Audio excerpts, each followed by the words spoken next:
para tentar justificar essa escalada completamente estúpida, né, da repressão ao movimento anti-imperialista dentro dos Estados Unidos, o Marco Rubio e todo o imperialismo yankee e os sionistas têm chamado de antissemita aos anti-imperialistas, ou aos anti-sionistas inclusos, né? Porque o anti-sionismo só pode ser uma forma de anti-imperialismo, como ele inevitavelmente é. A questão, todavia, é que a lei utilizada é, na verdade, diretamente associada a um período dos Estados Unidos em que, como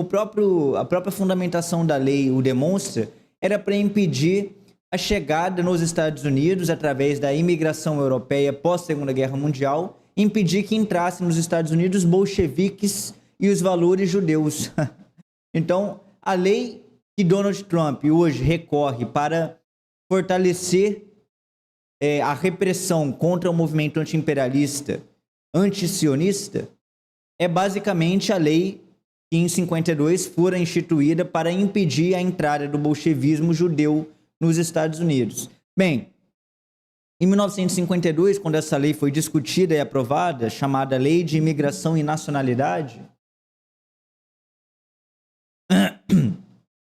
foi dentro do período conhecido como Segundo Pânico Vermelho, ou o macartismo, como nós conhecemos de forma pública. McCarthy, diga-se de passagem, era uma pessoa muito ligada, digamos, à defesa cínica dos nazistas, né? Ele foi, antes de ser generalizadamente conhecido pela sua histeria anticomunista dentro dos Estados Unidos, por ser conhecido como um agitador anticomunista visceral, né, hidrofóbico. Antes disso, ele já era conhecido por defender, em certas ocasiões, nazistas que, na Segunda Guerra Mundial, estavam sendo punidos pelas suas práticas. Então, não é surpreendente, né? O anticomunismo ele chega, assim como também o movimento de repressão ao anti-imperialismo nos países imperialistas, ele só pode estar vinculado como ponto de partida do mesmo manancial de onde vem o fascismo, incluso o nazismo. Essa lei ela foi aprovada dentro desse sentimento, né, dentro desse período do Segundo Pânico Vermelho, cujo objetivo era restringir a imigração, tornando-a seletiva, e dentro dessa seleção fazer um filtro para que não entrassem nos Estados Unidos, abre aspas, interesses judaicos indesejáveis, ou também, na palavra do senador, que então era presidente do Comitê Judiciário do Senado, para impedir a entrada do comunismo, do bolchevismo e dos interesses judeus. Então, essa é uma expressão bastante evidente, né, de como essa retórica de que a perseguição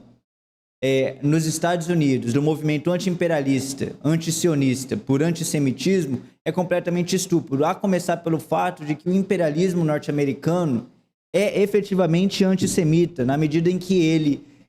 estabelece com a sua máquina de contra-propaganda mundial, da qual fazem parte os monopólios de imprensa internacionais, um verdadeiro bombardeio de estigmatização dos árabes, de criminalização da religião islâmica,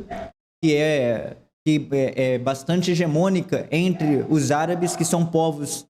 digamos, semitas, né? Então, o imperialismo yankee utilizar o antissemitismo como argumento para reprimir o movimento antisionista, além de errado do ponto de vista lógico, porque antissemitismo e antisionismo são coisas diferentes, é errado mesmo do ponto de vista formal imediato, porque eles são os antissemitas. Em segundo lugar, a própria lei que eles utilizam é de natureza anticomunista e antissemita, por definição, pela palavra dos seus defensores naqueles idos de 1952.